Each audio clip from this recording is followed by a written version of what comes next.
Imagine this. The world is watching as King Charles, a man who sits at the very peak of Western royalty, steps forward and says something so bold, so unexpected, that it leaves people speechless. Not about politics, not about economics, but about faith, about Islam. Think about how shocking that is. A king who represents centuries of tradition, power, and authority, standing before the cameras and hinting at what many refuse to say out loud, that Islam is not fading away, not shrinking, not confined to deserts or distant lands, but rising in a way the modern world cannot ignore. And when he predicted that Islam would continue to grow, to shape societies, to stand as a global truth that could not be silenced, people gasped. But here's the thing, what if he's not wrong? What if deep down we all already knew this, because the evidence is everywhere? Islam is the fastest growing religion on earth, and that's not just a claim, it's a fact backed by data, history, and lived reality. Across continents, from the skyscrapers of New York to the villages of Africa, from London's bustling streets to the farthest corners of Asia, people are entering Islam every single day. Men and women, rich and poor, young and old, all different colors, languages, and cultures, united by one simple truth, that there is no God but Allah, and Muhammad is his messenger. And you have to ask yourself, why? Why? In an age of technology, in a time when people have access to everything, entertainment, science, information, distractions of every kind, why are millions still turning to a faith that was revealed over 1400 years ago? That's where the story gets powerful. Because Islam isn't just surviving, it's thriving despite wars, despite colonization, despite endless propaganda. It's still here. In fact, it's stronger than ever. Think about it. Empires came and went.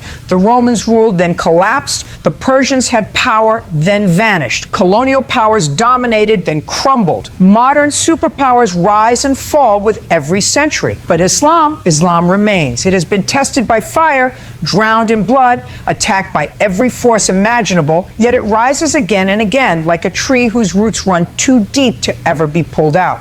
And maybe that's what King Charles saw, maybe that's what made him speak, because history itself testifies that Islam cannot be erased. When the Mongols invaded the Muslim world, burning cities, killing scholars, and tearing apart civilizations, people thought Islam would be destroyed forever. But what happened? The Mongols themselves converted, bowing their heads in prayer to the very faith they tried to crush. When colonizers took over Muslim lands, forcing their languages, their laws, their ways of life, Islam should have weakened, but instead it spread even faster, carried in the hearts of those who refused to let it die.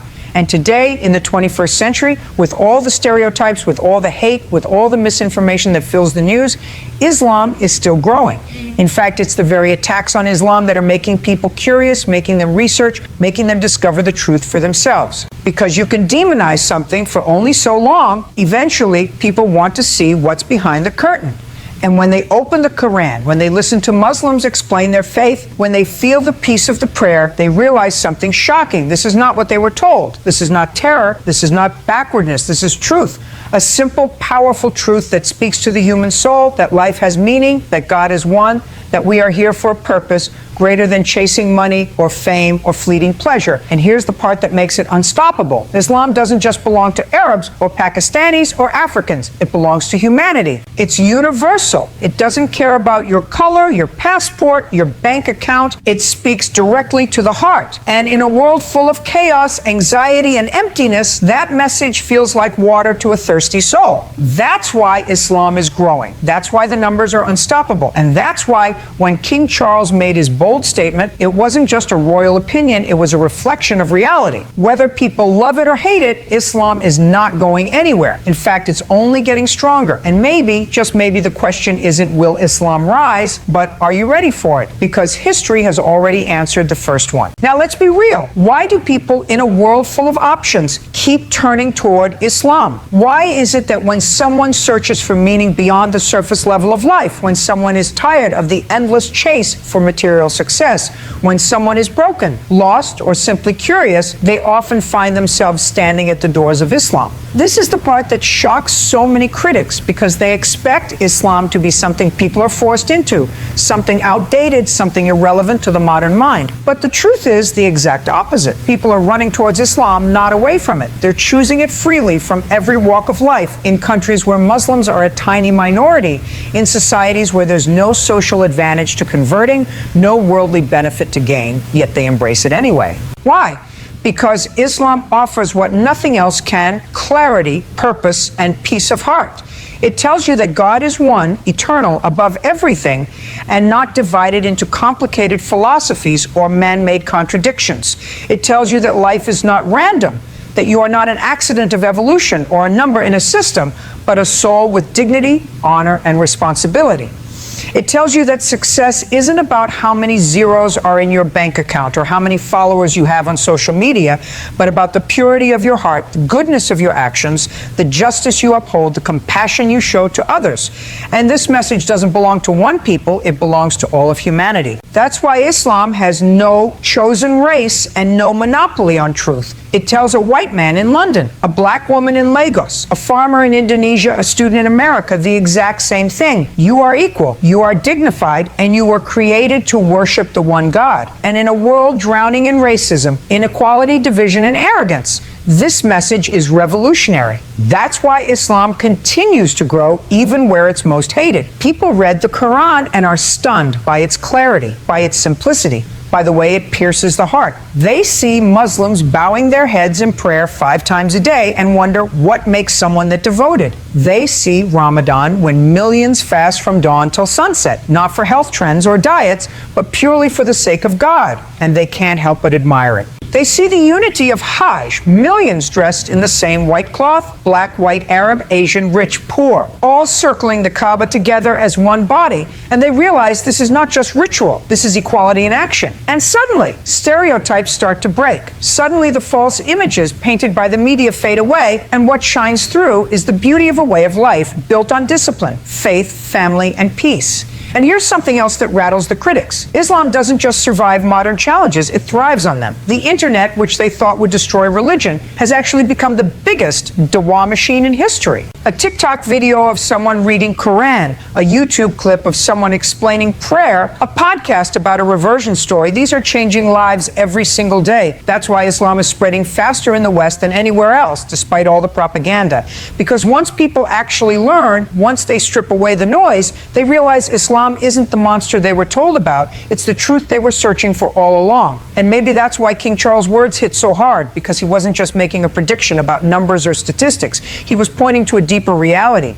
Islam is not just growing, it's awakening hearts. It's not just surviving, it's transforming lives. It's not just another religion on the shelf, it's a force of clarity in a world of confusion. And once you taste that clarity, once you feel that peace, you can never unsee it. You can never go back. That's why people who embrace Islam often say, it feels like I came home, because that's exactly what it is, the soul returning to its source. And no matter how much the world changes, no matter how much technology advances, no matter how many distractions and temptations are thrown at us, the human heart will always crave that truth. And Islam delivers it. That's why it's different. That's why it's unstoppable. And that's why when King Charles said Islam will keep rising, he wasn't predicting the future. He was describing the present. When you look back at history, the story of Islam is unlike anything else humanity has ever seen.